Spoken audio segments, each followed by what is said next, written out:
Hold on. Live on the air. Hi, everyone. Wave at your cameras.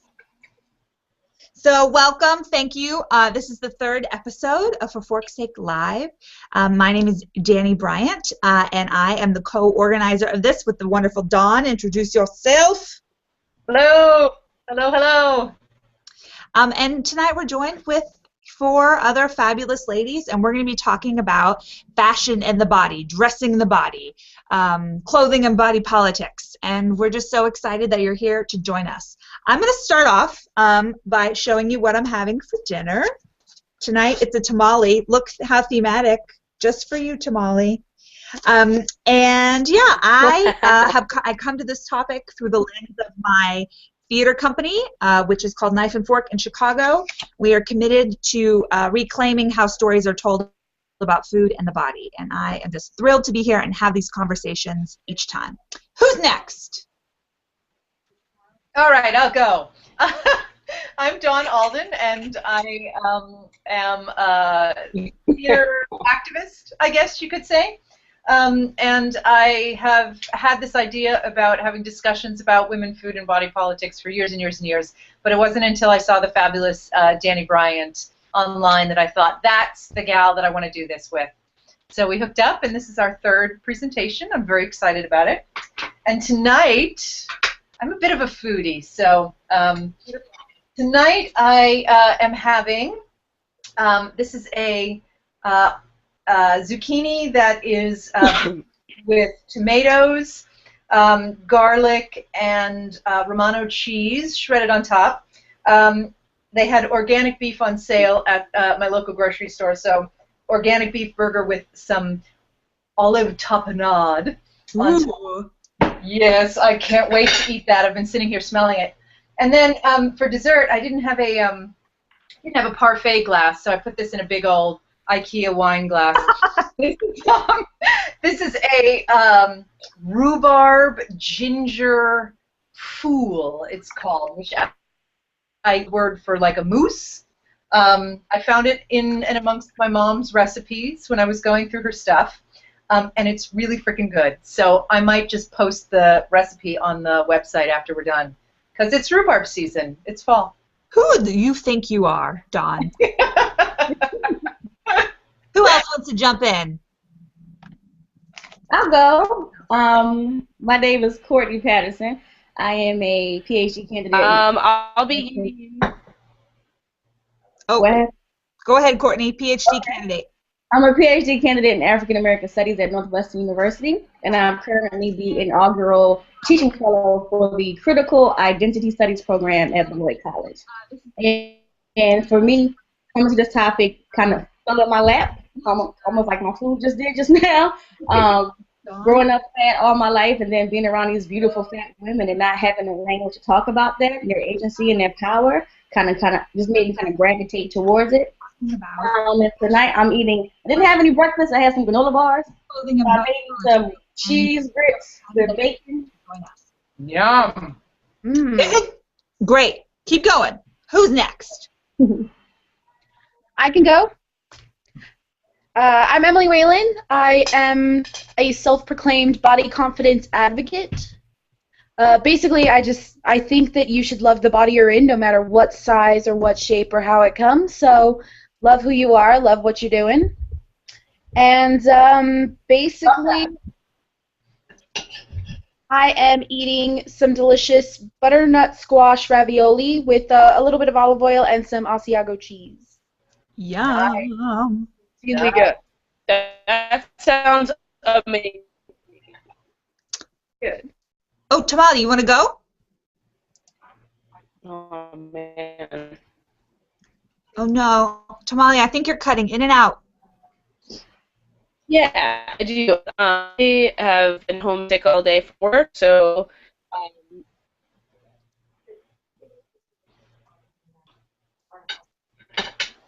Oh, no, I think she's cutting in and out. That's too bad.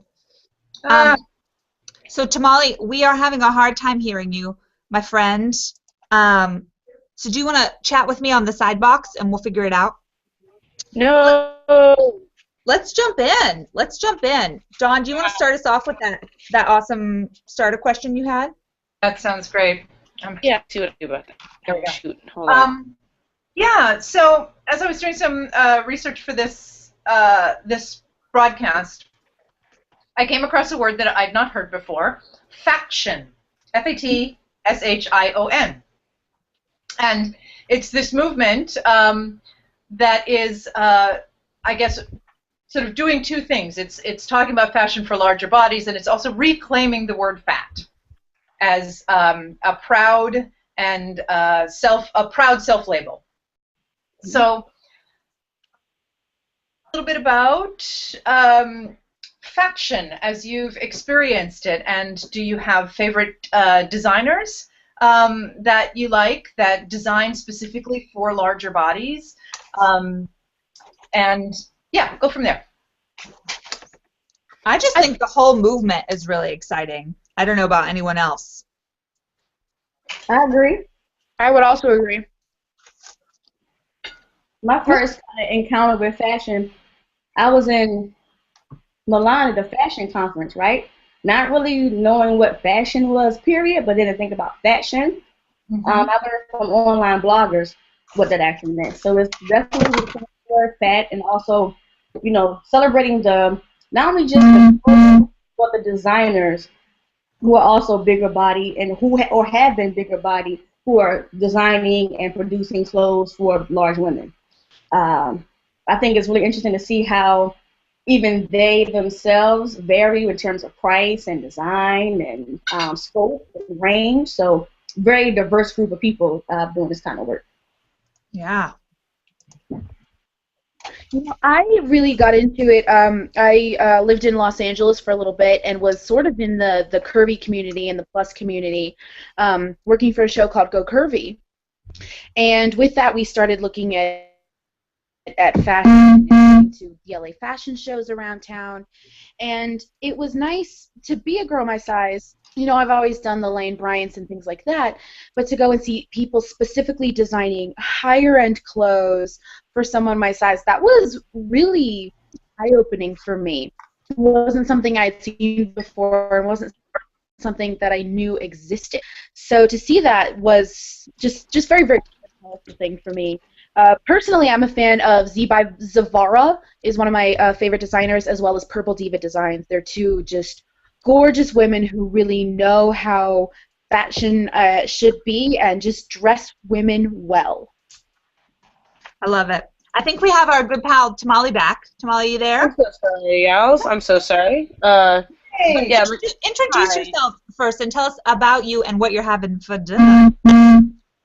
Well, my name is Tamale, and I live in Chicago. I'm a comedian here, and I recently was just in LA. I heard our last, I guess Emily used to live in LA for a brief period of time. Also, she's eating butternut squash, which is like one of my favorite things in the whole freaking world. Love ravioli so much. I just got back from LA, and I caught a cold, so I'm like, I was out from work today, so I'm like down for the count a little bit, but I'm catching in and out this conversation, and it's interesting, the idea of faction or fattion. How is it spelled? F-A-T-H-I-O-N. Okay, because I thought like faction, like a faction of a group. Do you know what I mean? Interesting. Yeah. So that's why I was like, well, that's interesting, and then I figured, oh, it's probably spelled. That's why I wanted to know. Yeah, I haven't actually heard of it before, which is kind of interesting to hear that. Just kind of, I'm just kind of listening to what other people are saying right now.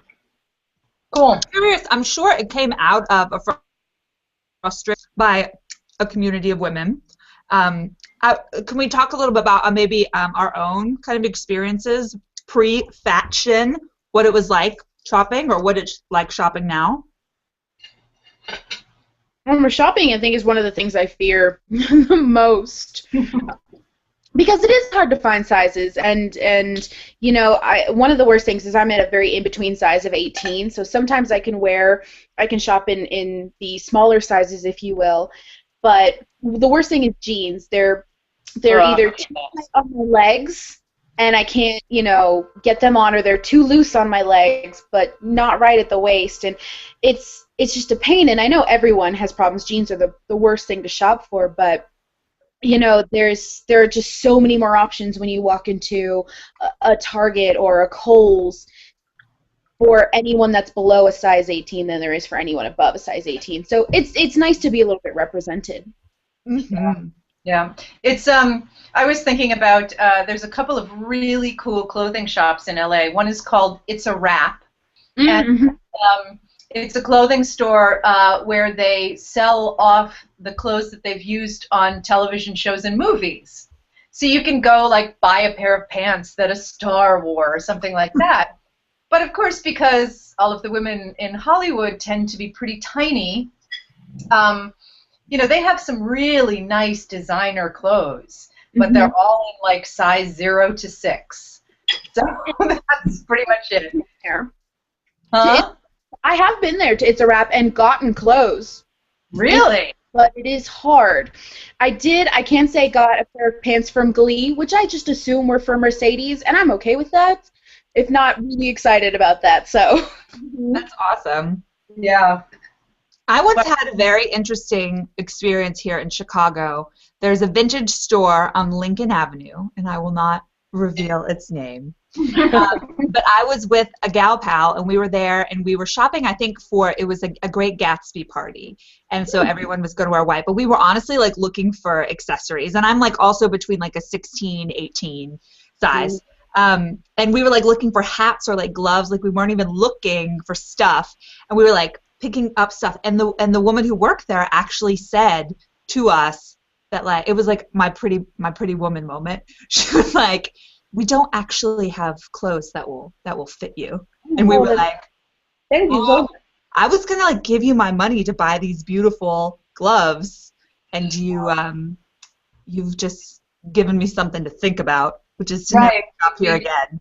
Made me feel like a second-class citizen. Thank you. I wasn't even gonna like try on anything because frankly, I kind of have eyes and could see that she didn't have anything for me. But she didn't know if you were going to buy something for someone else or anything. She was basically was like, you don't belong here. Yeah. And a lot of bloggers talk about how there are straight size designers who will design a plus size line, but won't advertise. Right. Won't give anything back to the fashion community, but will, accept their revenue when the coins come in. But I'm thinking about shopping. It's such a difference between then and now when I was younger because, number one, I have a job, so I can kind of afford my own stuff. Yeah. My family is working class, so you get what you get, and you be quiet, and you wear it. So you're Elaine Bryant, and you have the dress that stops here and then balloons out, that's what you wear. Yeah. If you're Sears, and you have all the beading that looks like a 75-year-old woman's shirt, and I got to wear it in 8th grade because it fits, then that's what you wear. It wasn't until maybe when I started getting to my research around fashion or plus-size bloggers that I went to my first plus-size boutique. Shout out to Bellanore Boutique in Philly. I'm from Philly. And, like, mind blown. I don't have to wear something that covers up everything, or I have to always wear a girdle underneath something. Not necessarily. Colors, prints, all that kind of stuff. This mind opens wide. So I'm jealous that you all are in Chicago, because I have a good friend there too who has a boutique, and it's just the idea of someone having clothes that fit you. And I'm short. My legs, one leg is big, one thigh is bigger than the other. I can wear a 14, 16 on the top, but I can wear a 24 on the bottom. So like, what does that all mean when you go shopping for suits? Like, this is just such a complicated venture. Right. Yeah. Yeah.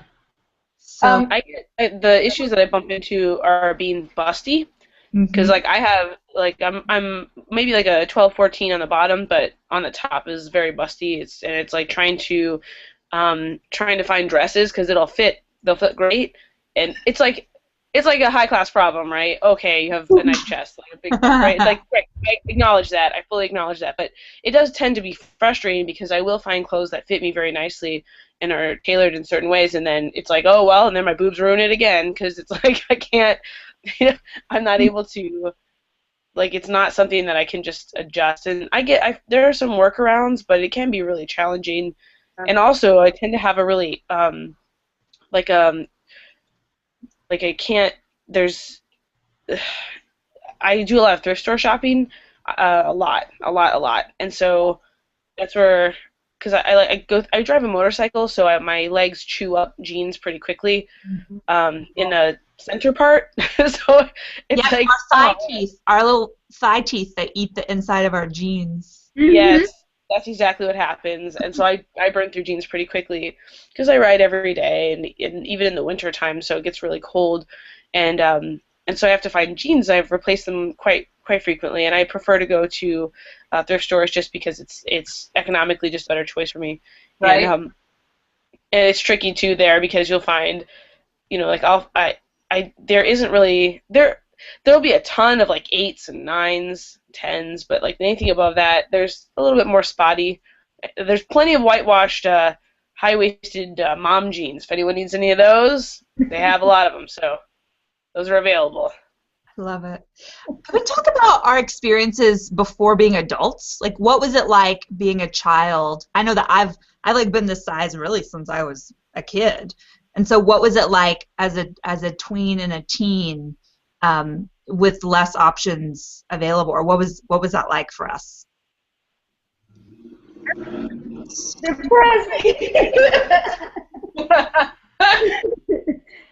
My body, like, once I became like 8 years old, my body would go up to the size of whatever my age was. So when I got to around 18, I was like, okay, so what's going on? Is this what happened when I'm 40? Is this what's happening right now? I remember going into the Express, and Express now is much different than Express back in 1992, 93, where an extra large would almost be a double XL right now. So I could wear those things. I could shop with my cousins and my aunt, who was like my sister, but she would get things all cute, little nice out, wear her clothes, and then put them back in the closet.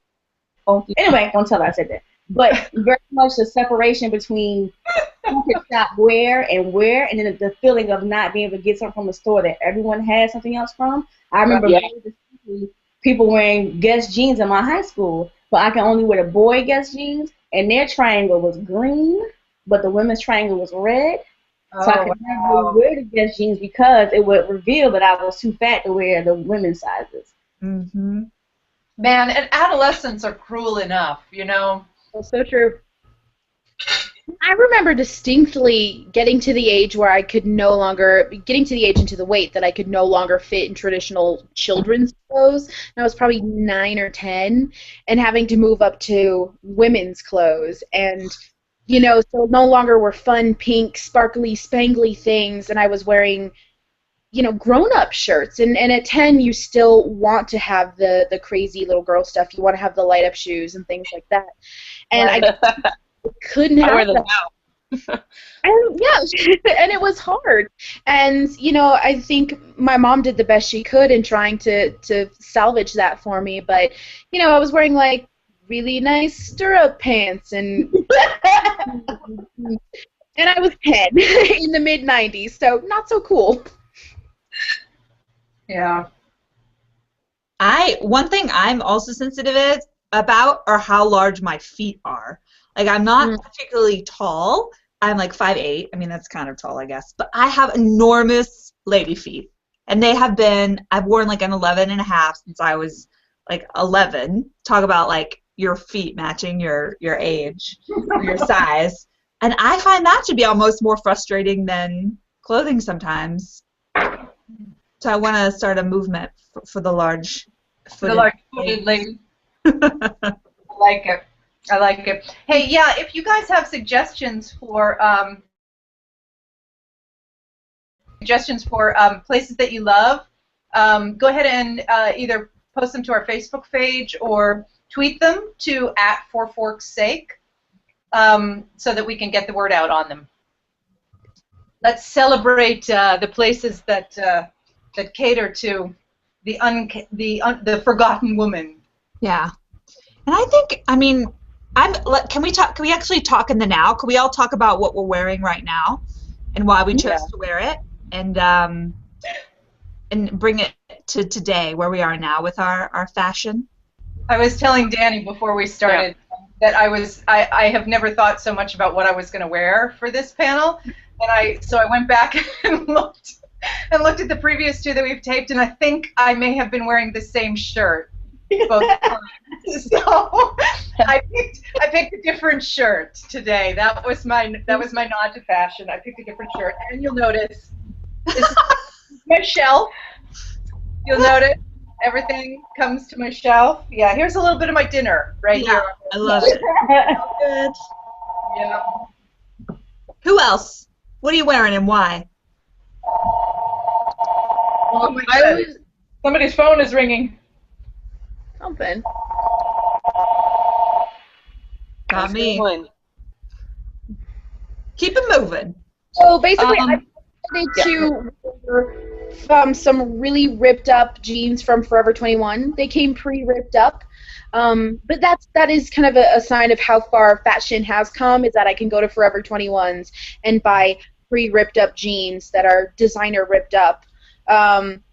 You know, that's something I couldn't have done maybe even 5 years ago. So I'm pretty excited about that. I'm rocking them. I'm not going to show you because it's a little embarrassing. They look really, really, really ripped up. Destroyed them a little bit more since. And I'm wearing this shirt my mother got me. It's got some Beatles lyrics on it. It's All You Need Is Love. Nice. I don't know where she found it or how she found it in my size, but I have to give that woman credit. She can shop like crazy. And she picked it out, and she went, "Look, I found a plus-size Beatles shirt finally for you." So, hey, props to her for doing that. And I wore it just because it's one of my favorite shirts. Nice. So I want to talk about what I had on earlier. Because, so I got a pair of these like print pants from Brogues and Co Factory. They were like $6 in the plus size section. I also had a shirt on from Target that was like a cream with like a black trim, like a tuxedo shirt. Because I feel like Target, although their inventory is dwindling a little bit, that's usually my go-to and affordable spot I can go. But right now I have on a pair of tights from Torrid, which you will not see because they are beat up and well worn and uncomfortable. And then my shirt, I actually have on my college major shirt. It says Property of Chocolate Studies. I don't know if you can know. Nice. The story behind this shirt is a good friend of mine. She designed it. She's also a major.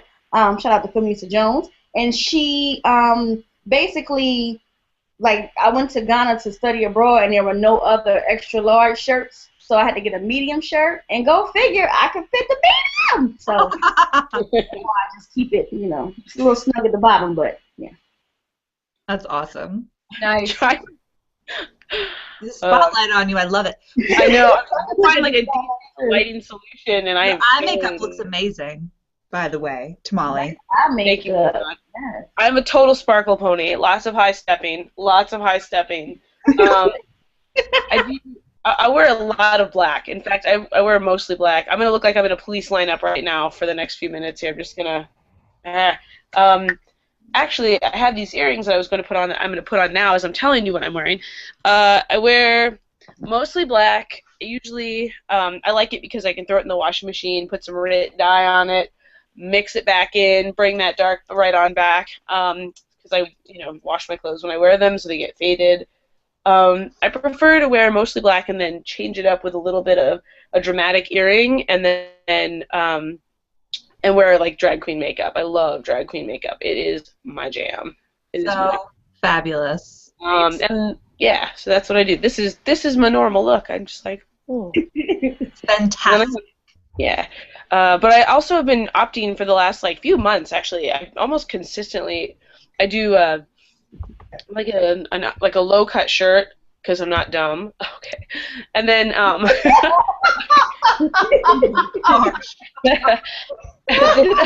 and then I'll wear like a skirt and a patterned pair of black fishnets. Anything from anything from Target. I love Target. Target. I heard someone say that. I was like, "What's up, girl?" And then I wear like boots because I ride a motorcycle, so I have to wear boots and stuff. But that's pretty much what I wear every day. Just switching out different parts. My outfit is what I would call my business lady attire because I'm still at work. But what is funny is like I just keep bringing more and more clothes here because my new thing is like I'll wear like leggings and a t-shirt to work, and then I'll like put on a blazer, and then suddenly I'm like ready for work. So I have all my blazers here. I'm a big fan. I would say my two fashion staples are earrings. I love earrings, and the bold lip. I'm really into the bold lip. You're rocking the bold lip. I noticed that earlier. I was like, that's a bold lip. Done right. And I'm also a fan of Target, except I feel like, and I think you mentioned this, Courtney, that like the department gets smaller and smaller. Like every time I go, it's just like it's like clothes by the toilet tissue. Like that's where it is right now. It's weird though. Same thing. H&M sometimes has a great plus size section, but last time I was there, I was like on the first level. I was like, where is it? And they were like, it's on the top level. And I went, and they were like, oh no, it's on the bottom level. And it was actually like one section of one rack. Mm-hmm. Wow. What are you doing? I'm frustrated at Target a little while. Section is getting smaller. And I tweeted at them, why Target can I not get this? And they kind of gave me a very canned response of, oh, we're changing that soon. And I went, soon is not now. If you got rid of an entire department of clothes in straight sizes, there would be riots. But it's okay to the plus sizes. And that really, really kind of tainted Target for me. I actually haven't bought clothes there since. Mm-hmm. Yeah.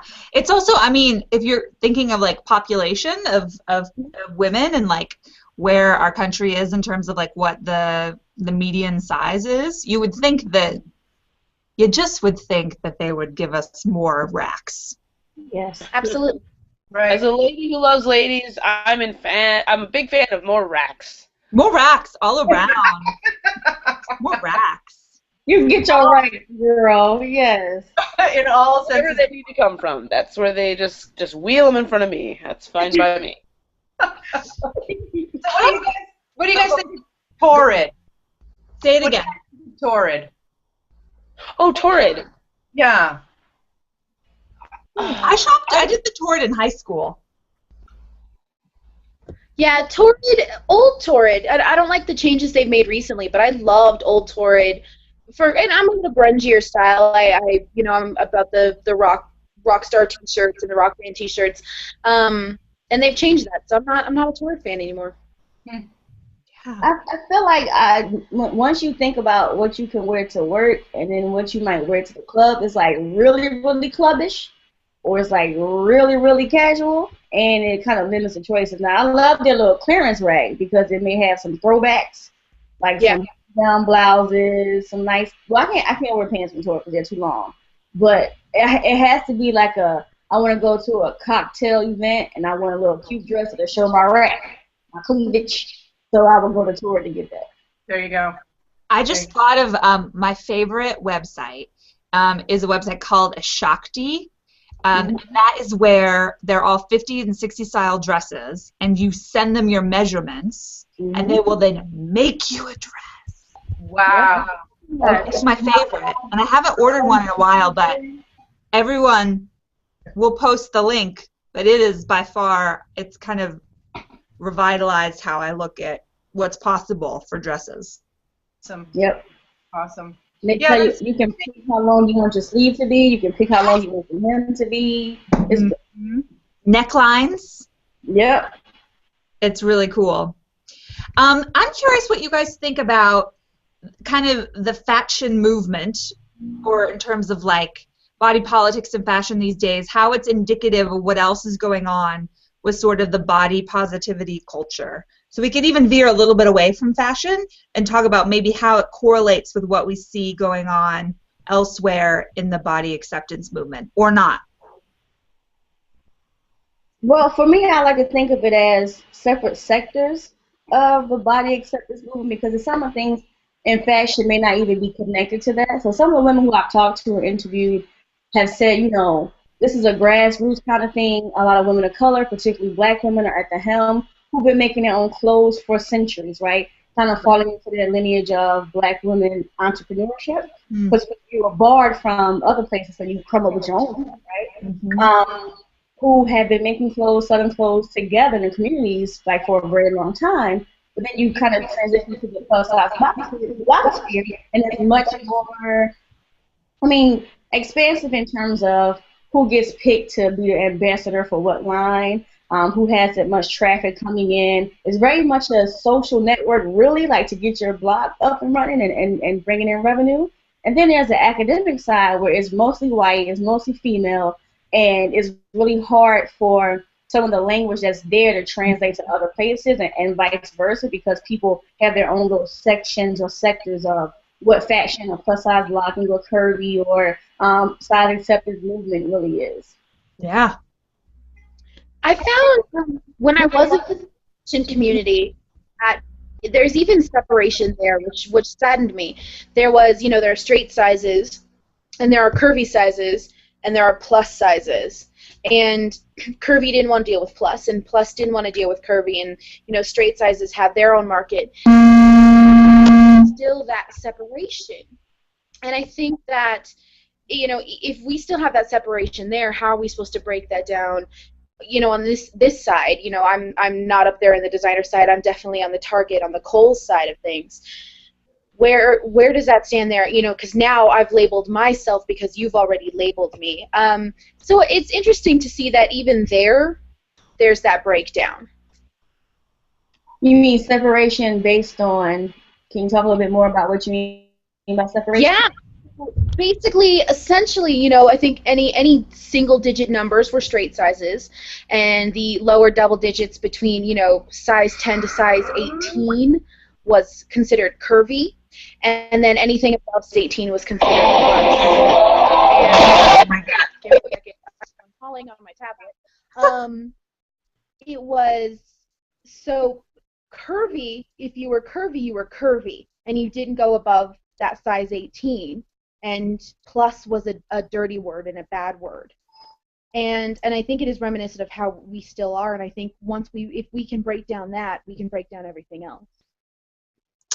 What do we think about that word plus? For me, plus is another word. I think plus eventually gets the same connotation that fat does, that curvy does. We keep trying to find a softer and prettier and better word for it, and then reclaiming the other word. I think in the end it means what it means, and we just have to let that go. And it's closed. It's closed are closed. I think a lot of women have histories of being bullied or embarrassed or demeaned by the word fat, and so they take on these different monikers, like you said, to kind of ease that pain. But as a fat activist, you reclaim fat, you keep it moving. But I think it has very much racial, very much socioeconomic status kind of implications to use the word fat. So people gravitate to plus because sometimes it's the language of the fashion world. So I know my mind goes exactly to what you're talking about when you say plus versus fat. There's like this whole different kind of thing.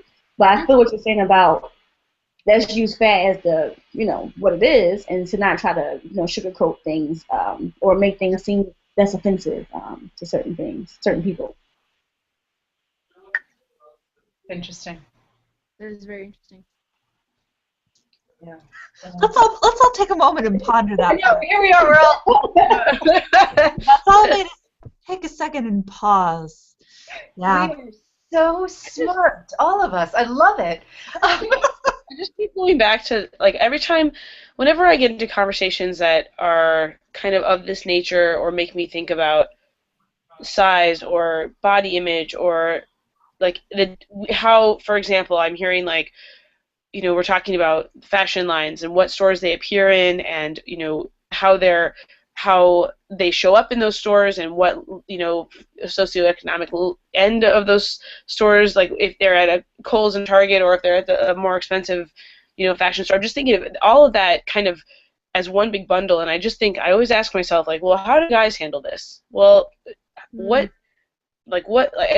always ask myself that because and I often ask it when it's not necessarily in this particular theme, but more maybe dating or sex or something like it. When I'm dealing with personal things, is that an appropriate thing? Is that like, is that slutty? Is that, I don't know. Ooh, I don't like, I want to do what's right for me, but I want to make sure that, like, socially I'm responsible and I'm doing, like I'll ask myself something like, well, what would a guy say about that to another dude? Like, how would a dude handle this? How would this come up for a guy?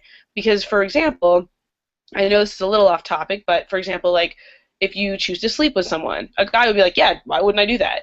So then I feel very strongly that I then will I have the option of being like, oh no, that's an option for me too, you know? So I refuse to, what I'm saying in saying that is that I refuse to assign shame to myself around something that, just because it is, like, we as women are talking about, you know, I heard someone say just now, like, the reason why, I mean, this is not what she said, but what I heard in it was, you know, how we assign things to a word, like the meaning of a word, plus versus fat, right?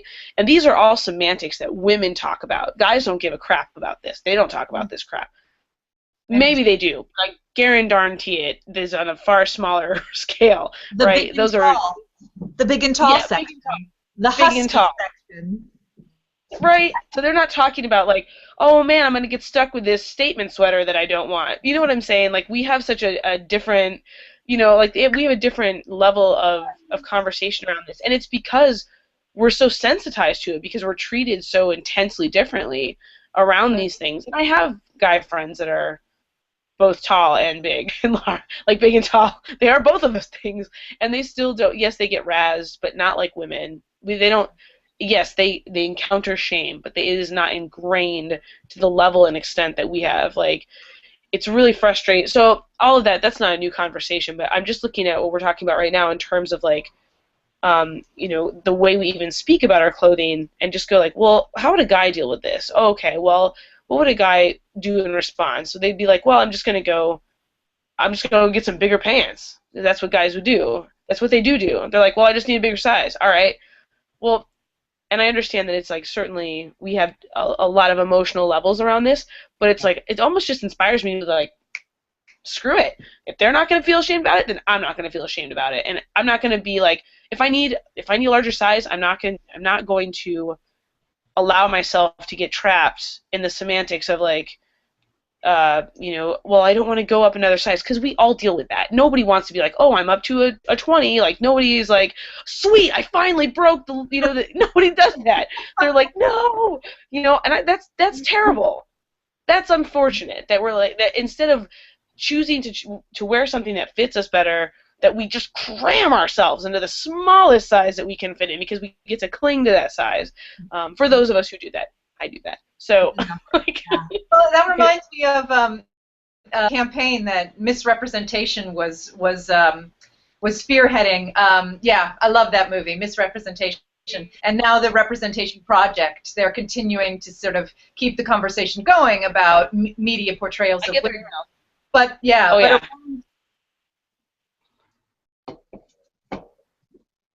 Oh no, did she freeze? I think so. She froze. She'll be back. No. I'll jump in though. So what I think is so interesting about what you were saying, Tamale, is so I do a lot of kind of social practice work with communities of people to talk about body image issues. And whenever we have men in the mix, we automatically, the women in the room will start talking about it as a women's issue, and they get super charged and defensive because I really... Yeah, men do, because I really think that body image is a really close to their heart issue that kind of gets skimmed over. And a lot of so we're talking about, like, fashion or fashion, but the flip side of it is I hear a lot from men in body image that it's the opposite. It's like they're always sometimes put in this position where they're too small and wanting to be bigger. And I think that is also a really interesting area in terms of, like, gender in fashion, is that can be, it's kind of a gray area of how you talk about body image and gender. Welcome back, Ron. Just like, I just want to be clear too, I didn't mean to be insensitive towards any situations that they might encounter, because of course they do. Being a human is complex. I understand that. It's just that in you know, relationship, it's like, yes, That's all. And in terms of what the media kind of throws on us to what we are kind of forced to believe is the palatable way to approach body image is that it's a women's issue, which I think Exactly. this conversation is part of the movement. Yeah. Dawn, finish your point. Yeah, to finish the point. Sorry, guys, everything went black. So the Representation Project was tweeting out, saying to tweet as many of the executives that had to do with the Emmys as possible to say, stop asking actresses a different set of questions from actors, because when the males were on the red carpet, they'd be asked about their next project and what are you working on and all this sort of thing. And the first thing that the females are asked is, tell me what you're wearing. Mm-hmm. And the focus is entirely on their bodies, that the only reason that they're there on the red carpet is because they're a body rather than a talented professional in their field. Mm-hmm. So that different representation and that vision of, or the viewpoint of fashion is a woman's issue and a woman needs to be concerned with fashion. Whereas guys, it's more important what they're doing. Mm-hmm. Yeah. And for men too, Danny, you hit a spot on about how men are socialized to be bigger than protectors, right? Because with size comes this indication of your strength. But for them, it's about muscles. Like for us, it might be about fat, but for them, it's about muscles. Mm-hmm. So whether or not I appear kind of feminine-like in my clothing, where my pecs, they look like breasts or not, does my tummy look pregnant? Do I have a big behind? Do I have big thighs? Am I not lean and where I'm supposed to be? So it's really about what this ideal guy body type is, the same kind of issues. But I do feel like what somebody said about the scale, where we might be more vocal about things, and I hate to generalize men, women, binary, but where we may be more vocal or things are expected of us to be more vocal, men tend to shine to the background in terms of how people think they shouldn't be talking about this stuff anyway. Mm-hmm. They rather remain silent and kind of rock the boat. Mm-hmm. Something else that's interesting that you bring up, actually, Courtney, is that you know those like inspiration pictures that go around, and it's like it's talking about because like there's this shift with body acceptance. Hey babe, can you grab me some Kleenex, please? Sorry, I have a terrible cold. It's driving me crazy. They're like right next to the door. Something I think is very interesting is that there's this push like stronger, like it. Instead of it being like, the message used to be, don't be fat, be skinny. And now the message is supposedly, don't be fat, be strong. Mm-hmm. But actually, it still means the same thing. Because, like, all the pictures they show of these strong healthy. Women, yeah, be healthy. And they're, like, muscly, which is awesome. But they're not, like, there are women who are power lifters who are, for damn sure, strong. But they do not look like the women that you'll be finding in Lululemon ads. Do you know what I'm saying? Like, I know a lot of like bigger girls that are really strong, but they're not it's still like be strong but still be skinny. Let's be clear. You still should be skinny. It fit within this perfect mold of a human being, yeah. Yeah. I also you poor thing. Little nose break. The thing I also wanted to touch on is the economic impact of being closed out of traditional fashion. Danny, I think you mentioned that this fabulous designer where you send them your measurements and they'll make a dress for you. Yeah. That sounds terrific, but I'll bet it's not cheap. Yeah, it's definitely, it's not as expensive as one would think, but it's still, upwards to $100 a dress. Right. And there are economic studies that show that larger women are paid less than smaller women. And so if you are already in an economic bracket where you're getting less income because of your size, you also have to spend more money on fashion because of your size. You're sort of, you're screwed both ways at this point. Mm-hmm. Yeah. And there's also the idea of every time you go somewhere, for XL, add $1. For 2XL, add $2. And you do almost get punished in that regard. But I also feel like there's a lot of companies that almost get punished back. One of the things I found interesting was I went to San Diego Comic-Con this year, and all I wanted was one plus-size Wonder Woman shirt, and I couldn't find it. There wasn't a single retailer that I could find that had my size shirts, and there was one major online retailer that was represented, and I said, can I get this in plus size? And they said, nope. And when you walk around Comic-Con, I find that the majority of people are my size, so they're completely missing an entire audience, and I think there's an economic standpoint to that. Yeah, they're missing out on a market. Yeah, I mean, you have a market there, and they're willing to buy, and you're shutting them all out. Yeah. That's one of the things I talk about too. But with my friends, there's always a conversation about what it means to uphold a standard. So if I think that people talk about obesity, and I don't use that kind of language, but if obesity equals unhealthy, then somehow me making clothes to fit bigger bodies, I am supporting that. But it goes much farther than that. Then I just think that people shouldn't be fat. So therefore, I'm not going to make clothes because I want people to continue to adhere to this idea that thin is better and thin is in. In terms of the economic thing, I think that if you throw celebrity in, we can name hundreds of women who may not have had the opportunity to have a big Hollywood starlet status. But think about Melissa, is it McCarthy right now? Oh, yeah. Queen Latifah, Adele, Oprah, Jennifer Hudson, before she lost weight, she was trying to think about a line. There's somebody else I'm missing. Octavia Spencer, who, Tadashi shows you can make your dress now. You can afford it. So there's these high-end plus-size designers, right? And then you have this, like, low-grade kind of stuff. So there's really no middle ground there. Ishaki is a great example, but you have to have internet access. You have to know how to use the computer. You have to know how to do these things to get it. So the socioeconomic is, Dawn, you hit it right on the money, does have a big impact of it. Yeah, and I know I think you cut in a little bit about Emily, but I think it's a really great point that, like, as the sizes get bigger, they get more expensive. And so we're penalized for the same black sheath dress at the same outlet is a little bit more fabric equals $4 to $5 more. I'm suspicious of that fact. Yeah, I'm like that can't equal out. Yeah. It's interesting, Courtney, what you said about how there is this mentality that if you cater to a market of larger women, that somehow you are taking a political stance and supporting obesity. Ooh, tamale, that looks good. I know, my babe made it for me. Who's that? That is the girl I hold hands with. I saw a little bit of her. I'm sure what is a gorgeous head. Welcome to our conversation. Yeah, I am.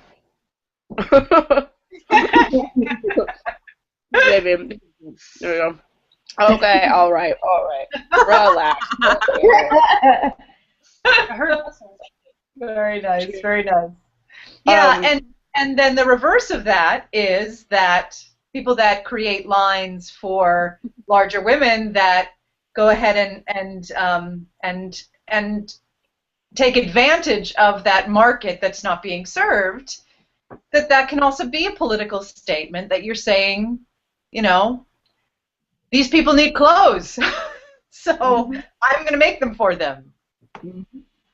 Was it H&M that got in trouble for having larger mannequins?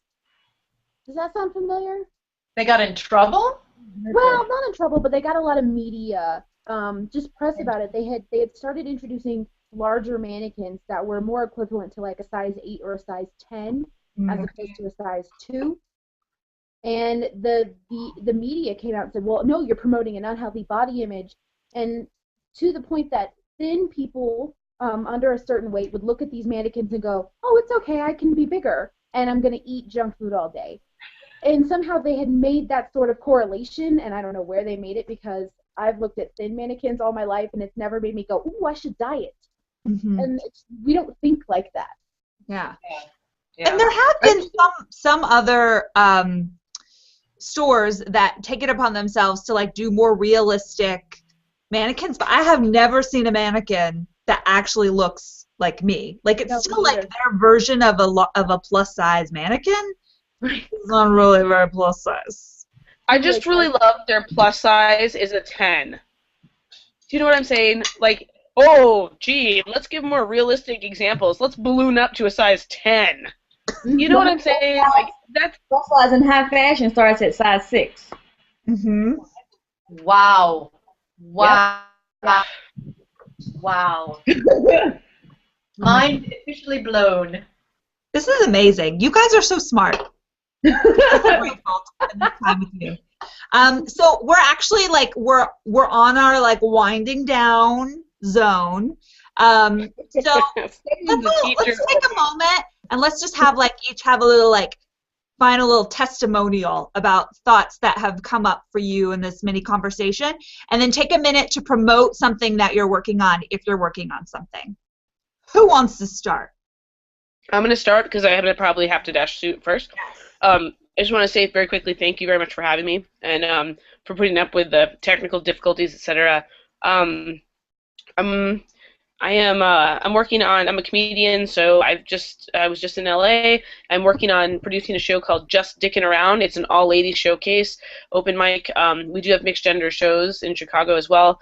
Every Thursday at Hydrate Nightclub, so I do that, and I'm also working on something called Brass Chuckles Comedy. It's comedy that kicks ass. It's more of a variety show type of thing, and then Bikes and Mics, which is we ride motorcycles and do comedy. That's what I do. Nice.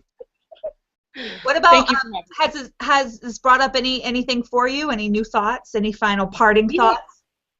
Yeah. I tend to wear a lot of dresses that are made out of shapewear, like Stop Staring and those types of like the vintage dresses that are the vintage styles but are made out of shapewear, right? So they really like hug your curves and do that. Mm-hmm. And it's just really giving me some insight to just how I did know about the charging extra for dresses that are a larger size.